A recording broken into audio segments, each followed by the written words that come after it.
드로잉팬이 이제 거친 맛도 있고 그런데 바로 안 번져서 또 그 강점이 있고요. 우리가 펜촉으로 하는 거는 선맛이 좀 더 살릴 수는 있어요. 가는 선은 더 가늘게 하면서 조금 보드랍게 할 때랑 잉크를 많이 투적했을 때 또 그 느낌도 다르고, 그러니까 강점이 다르다고 보시면 돼요. 뭐가 좋고 나쁘고가 아니라 조금 그 상황에 따라 다르고, 대신에 이제 펜은 굵기가 딱 굵은 게 있으니까 유용하게 쓸 때는 또 때에 따라서 좋다라는 거지. 뭐 저는 이제 쓸 때는 다 다르니까 그때 이게 재밌고 이게 이때 재밌고 이렇게 생각을 하시면 돼요. 제가 이제 파란색을 쓸 때에도 선생님들도 말씀드렸지만 파란색도 그날에 따라서 선택을 하시면 좋겠다라고 했죠. 오늘은 이 색깔로 조금 진하게 하는데 저번에는 조금 밝은 색깔도 했었고, 자, 하늘을 요만큼을 구름으로 하려고 제가 그렇게 나눴고요. 그 위에다가 한번 파란색을 칠한 다음에 다시 옅게 했어요. 지금 이렇게 물을 첨벙하는 거는 번짐을 유도하려고 한 거고, 여기서는 지금 비비면서 했어요. 자, 외곽까지 끝까지 신경 쓰고, 건물을 하실 때 스케치가 거의 안 했기 때문에 그 외곽선을 잘 잡아 주셔야 돼요. 이럴 때는 번짐으로 이루어지는 곳에서는 상관이 없는데, 이럴 때는 이 하늘이 외곽을 선의 효과를 주기 때문에 그거를 잘 잡아 주셔야 된다 생각을 합니다.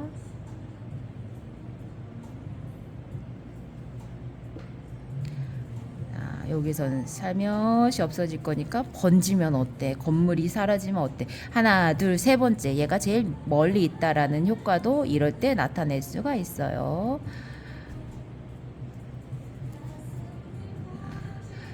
흡수되는 방법, 번짐을 유도해서 나가게 하는 방법, 때로는 얼룩을 효과적으로 보이는 방법, 이런 것들이 있고요. 지금 얘를 요만큼 살리면서 또렷해졌고, 밑에다가는 풀어줘도 좋고 다른 색을 넣으셔도 괜찮고. 자, 이만큼을 했는데 살짝 여기 끝에가 심심할 것 같아서 다시 여기를 비벼서 색감을 넣어주는 거예요. 이럴 때 탁 주면 계속 퍼져나가요. 근데 지금은 제가 비볐죠? 그러면 요만큼까지만 가라라는 게 제가 들어간 거예요. 물을 조절하는 거예요. 조절. 그 다음에 여기서 우리 선생님들께 이제 제가 보여드릴 거예요. 보여드린다는 게 안 쓰는 방법을 자꾸 보여드리는 건데, 이것은 뭐냐면 무채색으로 옆에 있는 색들이거든요. 무채색은 대부분 어두운 부분을 회색처럼 표현한다거나 검은색의 그런 부분을 표현할 때 쓰죠. 자, 이렇게 어떻게 똑같이 안 해도 돼요. 이 전체적인 느낌만 주려고 하는 거고, 지금 약간 연보라빛처럼 했는데 제가 갈색도 넣었어요. 자, 이렇게 하면서 꼭 똑같이 안 해도 된다라는 거. 그다음 여기는 좀 밝게 하려면 아까 생각보다 좀 진하게 됐네 하면 물을 타가지고 조금 더 밝게 만들고, 여기가 했는데 조금 허전한 것 같다 하면 다른 색깔을 만드셔서 툭 하면 이게 번져서 좀 얼룩이 되지. 이럴 때 이렇게 비벼서 흡수를 하고 하면 자연스럽게 섞여서 은은한 그냥 무언가로 만들어주는 거야. 자, 여기서도 아까 강약만 조절하고 빛으로 표현한다고 했기 때문에 최대한 안 건드리는 게 좋아요.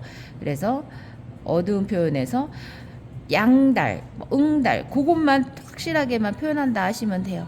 스케치도 자세하게 한 건 아니거든요. 오늘 느낌 있게 표현을 하는 부분이고, 평상시에도 우리가 그림을 그릴 때 다양한 방법들을 해본다 하는 것처럼 오늘은 이 방법을 쓰는 거예요. 지금 벌써 강약만 조절했죠? 젖어 있을 때 또 가능한 것은 지금 젖어 있을 때 어두운 부분을 조금만 더 쿡쿡쿡 찌르듯이 누르듯이 떨어뜨리듯이 해주면 그 안에서 조화로움이 이루어지는 거예요. 얘네들끼리 번짐을 해주는데, 지금 한번 했는데 이 정도의 물의 양을 하면 섞이기밖에 안 돼요. 근데 지금은 제가 아까보다 조금 물감의 양을 더 했어요. 그럼 지금도 조금만 더 하면 좀 더 또렷해지는 부분이 생기거든요. 여기서도 아까 끝에 부분, 여기서도 조금 진하니까 조금 더 진하게. 이게 젖어 있을 때 하느냐 완전 말랐을 때 하느냐는 다르거든요. 완전 말리면 이제 점이 돼 버려요. 근데 지금은 점과 번짐과 어우러지게끔 하는 단계예요. 이렇게 콕콕콕 여기서도 아까 스케치가 되어 있으니까 해주고, 여기서 이럴 때 제가 아까 포인트를 요 앞에라고 했죠. 이럴 때 제가 여기를 조금만 더 또렷하게, 그렇다고 꽉 채우는 게 아니라 시작되는 부분만 진하게 해주면 이 건물이 어떻게 생겼구나 그거를 조금 더 알 수가 있게 만들어주는 역할을 해요. 자, 여기서도 뒤에 있는 점 외국의 그런 건축물들의 특징들은 막 섬세하기도 하고 웅장하기도 하고 이렇기 때문에 어떻게 표현을 하느냐에 따라 그림 스타일도 달라지고 하겠죠. 되게 복잡한 것 같지만 그 안에서 해야 될 거를 찾아내고 표현해내고 이런 것들이 공부잖아요. 우리가 이제 해봄으로써 느껴지는. 자, 여기 이렇게 멋있게 됐어요. 이 공간을 이렇게 어둡게 되어 있는 부분인데 이럴 때 선들이 있죠. 여기는 위에서 지금 선을 물감을 칠했거든요. 거기서 몇 가닥만 갖고 내려오면 돼요. 이것을 또 다 해버리면 조각조각 나눠지기 때문에 몇 가닥만 내리고 한쪽에서는 어둠으로 표현을 하면 쫙 표현하는데 지금 연보라빛 요걸 넣었죠. 이게 이제 아까 말씀드린 것처럼 누구는 따뜻한 빛으로 가셔도 되고 푸른빛으로 가셔도 되고 그런 부분을 얘기한 거예요. 여기다가 녹빛으로 가도 괜찮아요. 그냥 원하시는 대로 이 색감을 내가 보여지는 마음의 색이 포함이 된다는 얘기죠. 자, 여기서도 보이는 것은 강약 조절이 여러 가지가 돼 있지만 그냥 내 그림 안에서는 강약만 표현해도 된다.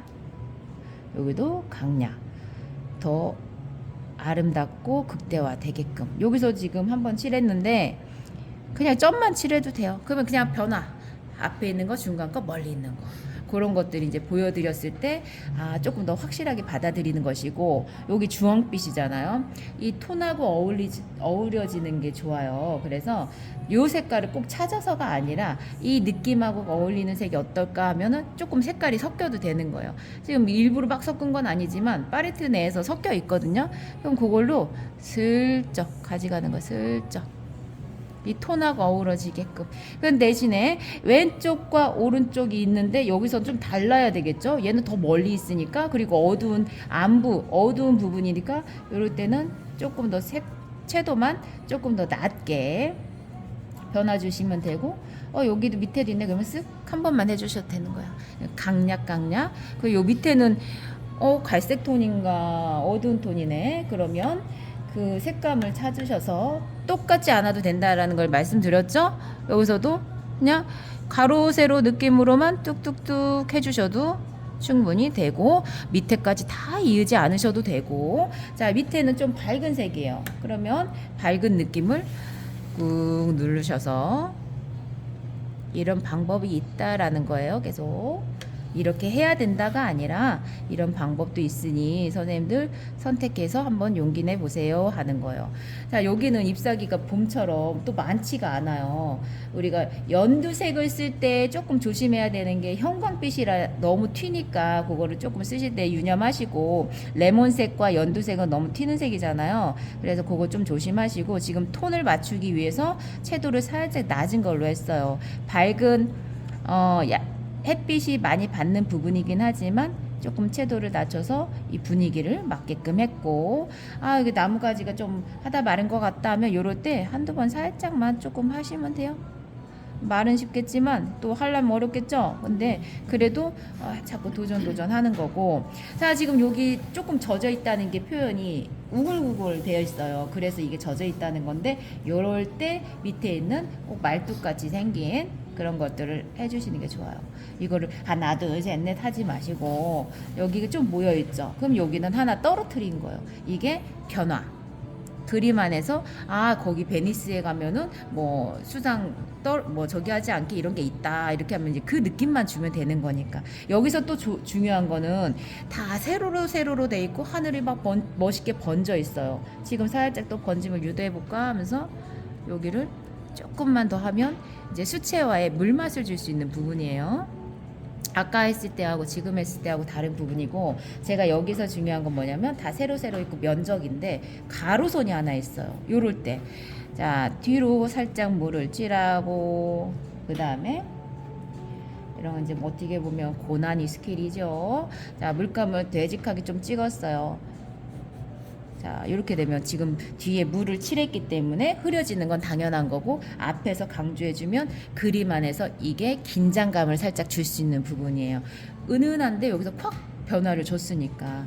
그리고 이 안에서 약간의 선들이 있으니까 조금씩만 그냥 해도 그만 안 해도 그만이라 해도 뭔가 조금 더 변화를 주는 역할. 요게 이제 강약 느낌 있게 됐죠. 우리 저번에도 말씀드린 것처럼 바다가 있어요. 물이 있어요. 위아래 보면 밑에가 진하고 위에가 녹빛으로 되고 똑같단 말이에요. 근데 위를 강조해주고 밑에를 풀어줘야지 위에 얘를 건물을 살릴 수가 있어요. 근데 해놓고 푸르는 방법도 있고 밑에다가 물을 먼저 칠하고 해주는 방법이 있어요. 순서가 차이가 있으니까 그거는 이제 선택하셔서 느껴보시고 내가 편한 대로 하시면 되는데, 지금 보세요.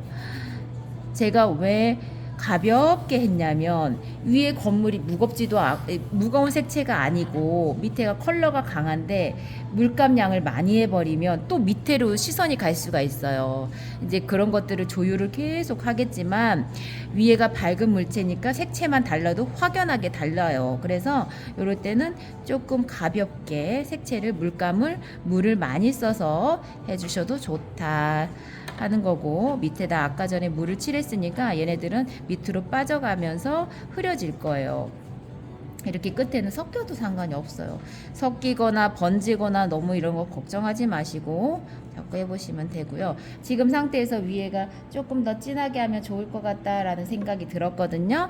그러면 거기서 조금만 양쪽에 똑같이 하지 않게 하고 변화를 주는 거라고 했으니 한쪽만 주거나 선만 쓰거나 어느 부분만 하거나 어디는 이렇게 면적을 쓰거나 이 안에서도 계속 변화들이 이루어지고 있어요. 자 여기서 배가 있는데 배가 엄청 진하네요. 이럴 때는 한번 강조에는 주고 싶어. 강조. 그러면 한번 찍고 그냥 살며시 흐려지게. 근데 요 밑에 있는 그림자를 해주면 배 끝이 어딘가 이건 알 수 있겠죠? 그러면 그림자도 비중을 너무 많이 하지 않게 조금만 해주시면 아 그림자구나 이렇게 알 수 있어요. 아까 모자에서 그 빨간 것만 해도 딱 사람이구나 알 수 있다고 했죠? 뭔가를 어떤 것이 포인트를 잡고 해야 되는가 그것만 아시면 돼요. 그래서 사람을 그릴 때도 저 사람을 잘 그려야지 이런 거보다 사람답게 그냥 그리자 하는 마음이 오히려 부담도 덜 되고 그리실 때 사람을 넣을 수 있는 용기가 생기고, 다리가 저렇게 너무 짧으면 사람 같지가 않은데 이런 것까지 자꾸 분석적으로 이렇게 파고 들어가지 않게 그냥 사람 느낌처럼 동물 같지는 않게 이런 마음으로 가볍게 해주세요. 자, 이럴 때 포인트로 딱 하시면 그냥 사람이구나 이렇게 할 수가 있어요. 제가 조금만 더 마무리 해놓을게요. 이제 그림 그리세요.